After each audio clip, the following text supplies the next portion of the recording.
So listen, I am not somebody who likes loving the same things that everybody else loves. I don't know why that is. I guess I was told one too many times in childhood what a special little flower I was. Sometimes it's unavoidable though. Things become so popular and they have such an incredible fan base that you just get too curious and you want to know what it's all about. And not to mention, it's just like really fun to be able to talk about things that other people are talking about. One of those things is rom-coms. Specifically, Emily Henry rom-coms. So in the month of February, I decided I wanted to know what all the hype was about. In my mind, I had already sort of decided that there was no way it was going to live up to it. However, I am devastated to report it's fantastic. If you don't know me, my name's Courtney. This is sort of my online reading journal where I hold myself accountable, get great book recommendations, and rediscover the joy of reading. I rediscover that joy by using my creative writing degrees to talk about all the books that I am reading, in this case in the month of February, because I'm super behind on this reading journal from both a reading standpoint and a writing/craft standpoint. So let's just get into it. I chose Book Lovers, obviously, by Emily Henry. I don't know what Emily Henry's most popular book is, what got everybody into her as an author. I know People We Meet on Vacation was a big one, and that was recently made into a movie that's on Netflix now. She has a bunch of big names. If you haven't heard of her, she's all over BookTube, BookTok, Bookstagram, you name it, Emily Henry, I've seen her on it. This one really appealed to me because it's about two people who work in the publishing industry, and I love books about books. It's like Ars Poetica, but fiction? What is the word for that? I should know that. So this book is all about Nora Stevens, who is not your typical heroine. She's kind of the inverse of a typical Hallmark heroine. She's from the big city, she doesn't want kids, but she does love her little sister Libby. Long story short, her little sister gets her to agree to go to Sunshine Falls, North Carolina, which happens to be the setting of one of her author's books, and instead of running into small town guys, she runs into Charlie Lastra, a bookish, brooding editor who she knew from back in the city. It's not the first time they meet, but it is the first time that they grow closer. It says that what they discover might just unravel the carefully crafted stories they've written about themselves. I just want to say, first and foremost, to me, the thing that makes this book stand out is that it is so well written. Particularly the dialogue, I would describe this as a masterful use of dialogue. Like, if you want to learn how to make your characters talk to each other and everything to flow very naturally, like, Emily Henry gets it. She gets it. What I wrote in my physical reading journal was that this was the first book in a long time that I didn't feel like I had to roll my eyes through parts of it. And in fact, my only complaints about this book are entirely subjective and unfair, which are really just that I do sort of find it difficult to connect with these characters just because they are so much not the typical heroine and hero that you would see in a story, which is kind of the entire point. So like, I'm not knocking that for anybody else. I'm just saying personally, like, they weren't my favorite, and my only actual comment would just be that it was super realistic, which is both a good thing and a bad thing, right? For me personally, there's something in me that yearns a little bit for the over the top like intensity of romance that you get in novels that you don't get in real life. To me, this book was not that. This book was like a really real, mature, realistic depiction of love, especially in characters that are like slightly older. And so they think about things and they communicate and they talk about things in a way that's really real. Throughout the book, they're so funny and they're so good together and the chemistry is so wonderful. And then you get to the end and they sort of, when they have all these pressures on their relationship, the decisions that they make are entirely practical and realistic. And like, I get it. I appreciate that. I like seeing like a really healthy dynamic and like such a real depiction. However, there is a small part of me that like wants, I don't know how to describe it, wants the over the top, wants the magic of novels where you get declarations like, I'm gonna die if I'm not with you, which is like insane and unhealthy and like you wouldn't normally get that in real life, right? But in books it's so good. In books you get the yearning and you get the like over the top intensity, right? To me, Book Lovers was not that. Like truly that is my only real note about this book. I loved seeing the other side of the publishing industry. I loved all the relationships outside of the romantic, like hers with her family and his with his family. I'm just gonna say that I think this is probably a 5-star book, and for most people and anybody who enjoys this genre, I think like this is a no-brainer. This is a 5-star book. But also this is my reading journal, and I'm rating things based purely on do I like them, which is really maybe not helpful for anyone else. But for me, I'm gonna be totally honest, I scooted it down to a 4.5. They're really no fault of its own, just a subjective preference of I was really vibing with it. I was really on board the entire book, and then we got to the ending and I was just a little disappointed because the romance was so real. it was so real, and it didn't blow me away in the way that I really am used to the endings of books blowing me away. Or at least the way that I want them to blow me away, should I say. So we started off extremely strong in February with a 4.5. Again, I'm somebody who rarely, if ever, gives fives because I have a hard time believing that any work is truly perfect. This week it's pretty close though. Book Lovers is maybe the closest that I can think of. 100% read this book. It's worth the hype. It's great, especially when compared to the next book I read in February. The second book I tried to pick up in the month of February was You Deserve Each Other by Sarah Hogle. Listen, before I get into this one, this is purely my opinion. Really means nothing, so don't take it personally if this is your favorite book. I'm gonna be totally honest with you up front and just say that I am not somebody who ever lets myself do this, but I let myself DNF this book. I did not finish it for one reason, really, and that is that I just didn't want to. This is a romantic comedy about Naomi Westfield, who has the quote unquote perfect fiance, Nicholas Rose. They're in the middle of preparing for their wedding when they decide that they sort of don't like each other anymore, but whoever ends the engagement has to foot the non refundable bill. And so they sort of have a battle of pranks and sabotage trying to make the other person get out of their relationship. And in the process, obviously, the idea is that they fall back in love with each other. That's a great sounding concept, right? That sounds so fun. Especially, I just come off of Book Lovers by Emily Henry, and I was like, man, I want more rom-com, I want more snappy dialogue, I want these fun contemporary romance reads. And I'm so down to have some bickering. This book lost me literally at chapter 2. I'm not going to spend much time on it. I will just say, for me, Naomi as a character, your female lead, was so deeply unlikable that I just knew that there was a very slim chance that author was ever going to get me to root for her. She is 100% the cause of all of her own problems. She's the worst sort of person, and in any time I spent reading this book, I saw nothing redeemable about her, and I did not wish the best for her. There's nothing there to identify with or latch onto. She's just awful. Also, the beginning of the book, we open with the scene of them getting together, right? To me, that is the place in which you would lay the foundation for why they got into this relationship and wanted to get married. It's not that strong a scene. I'm sorry. It's not. It goes very quick and nothing about it is that special. So now I have a character that I don't like and a relationship that I don't really get what it's built on. And then, in my opinion, when you're having these relationships that are not working out, for me to root for them to work out, I have to know that there's still love underneath there. I have to feel like their love just got misunderstood or went to sleep and it's being woken up. Not that their love is just lost. Everything I saw in the beginning of this made me feel like their love is lost. It's dead. And so I'm not rooting for them to get back together. I'm rooting for them to break up and find somebody that works better for them. I really tried. I really did. I flipped through the different chapters to see the different things that I knew were going to be big plot points in the story to see if they felt any better to me. And I'm sorry, to me they just didn't. I saw nothing in there that made me want to read the entire book, and I wrote in my journal that life is too short, and then I DNF'd it. So I'm sorry, I know that sounds super harsh. I know there's a bunch of people online who love this book, and I'm so glad if you do. Maybe I'm completely misjudging it, because to be honest, I did not read that much of it. If I need to give this a second chance, please let me know. For me, I don't understand what makes people pick this up and want to flip through it. I'm sure Sarah Hogle is absolutely lovely and super talented and probably has a bunch of other books that I would enjoy. This one particularly was just not my style. I hope I'm not sounding super harsh. In no way do I want to make it sound like anything against this author or this book if you like this book. Just my opinion. Just purely that. Which again, doesn't have to mean anything to you if you don't want it to.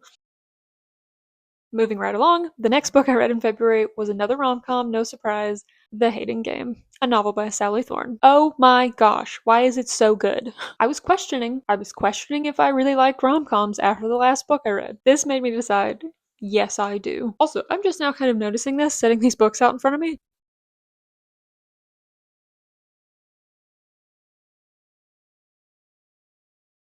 Are we seeing similarities? Look, I'm not saying anything. I'm pretty sure this came out before Book Lovers, and I know there's a lot of books in the world, and it's bound to have similarities here and there. I'm just saying, do we find it weird? Same color, same font, same weird cartoon character illustrations? I will not get into the fact that these types of covers are not my favorite covers. I do like that at least these have faces on them. The ones without faces, I'm gonna be so honest with you, they make me sad.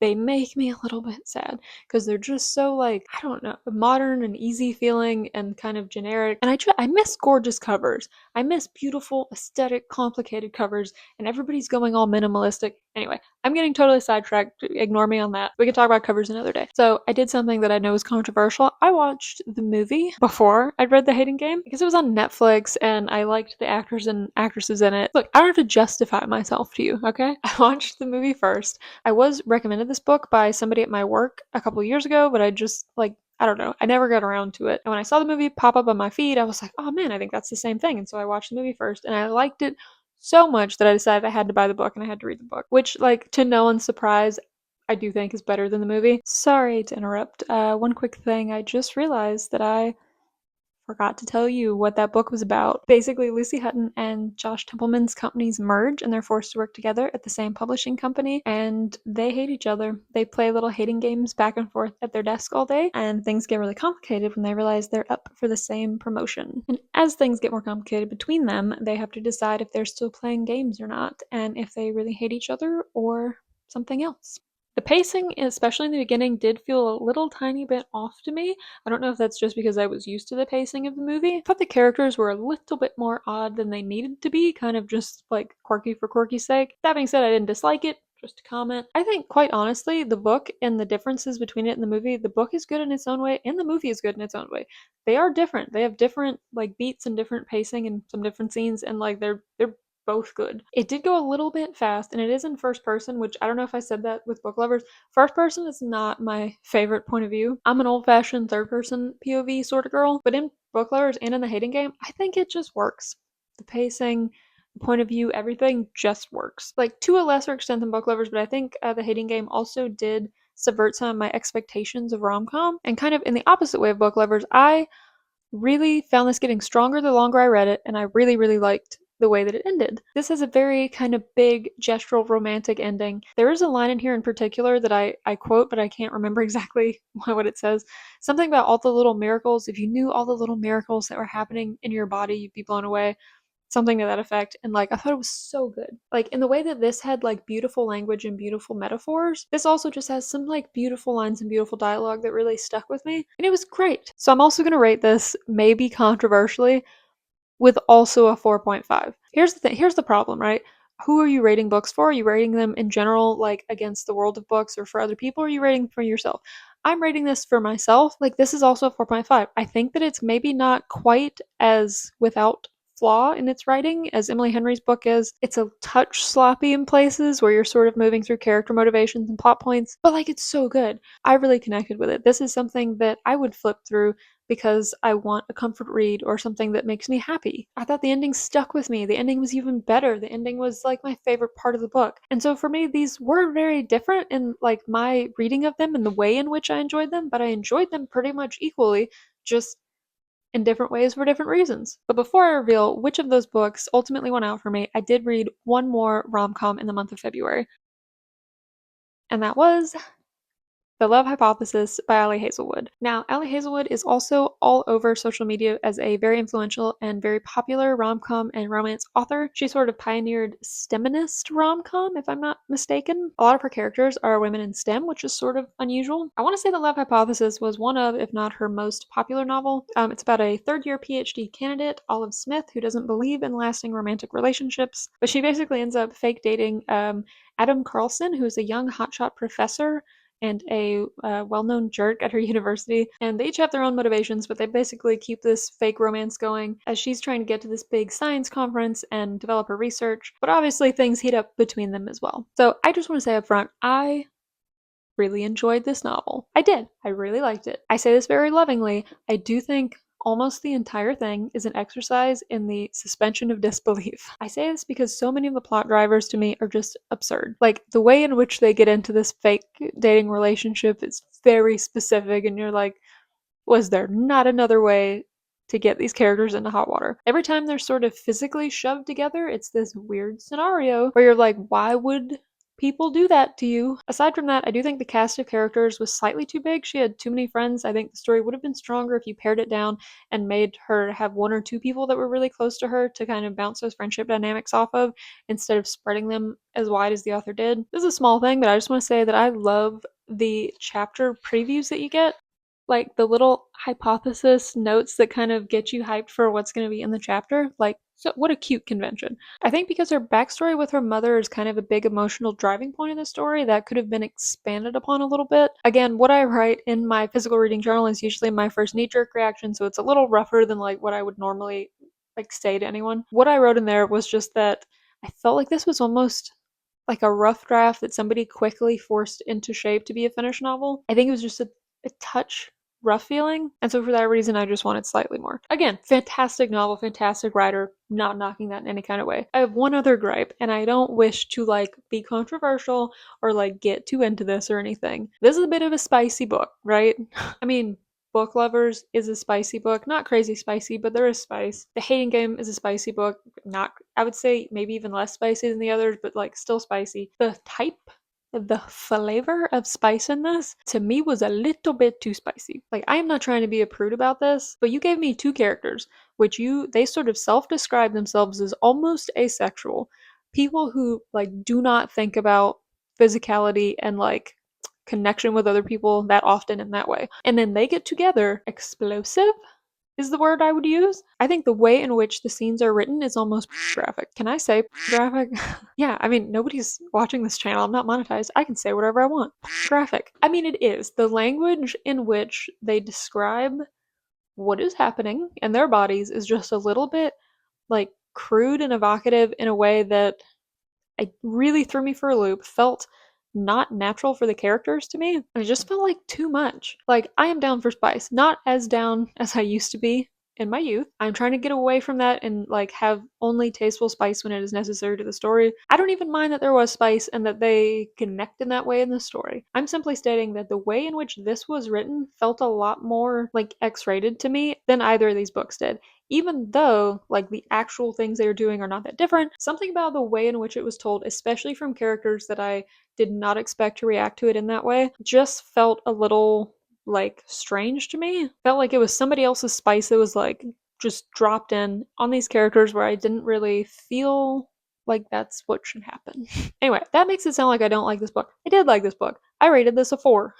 I enjoyed this. Again, I'm pretty new to rom-coms, and so every rom-com is sort of blowing my mind because I think I just like the genre. And so, like, I would still say, yes, read this. If you like rom-coms, if you are not turned off by spice like that, by all means, read this. For me, it did fall slightly behind The Hating Game and Book Lovers, but all very good. Also, all blue. Are we noticing that?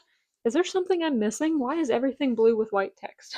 I guess this is pink text, but you get my point. Anyway, all this to say, wrapping up all the rom-coms that I read in the month of February, for my personal March Madness style bracket, on the hunt for the best book that I'm going to read in 2026, I had to go with The Hating Game. I'm sorry, I just had to. Again, do I think that Book Lovers is maybe slightly better written? A little bit neater, a little bit cleaner? Like, I do. I can't help it. This is entirely subjective. What do I enjoy? What am I going to read more? I think The Hating Game narrowly beats out Book Lovers for me. I don't know why I feel guilty saying it. I shouldn't. It's my reading journal. It's my favorite book. It is. It's my favorite book of February and a strong contender, I think, is going to be a strong contender for my favorite book of 2026. Oh my gosh, that was so much fun.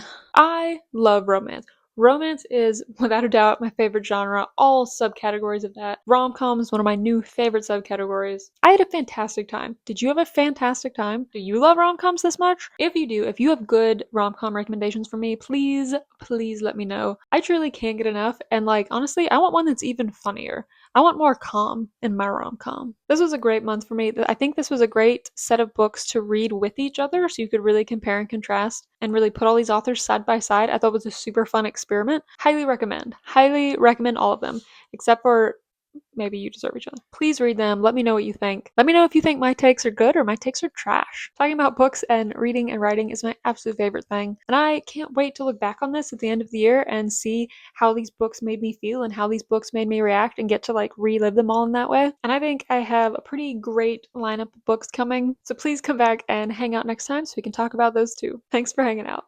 Bye guys.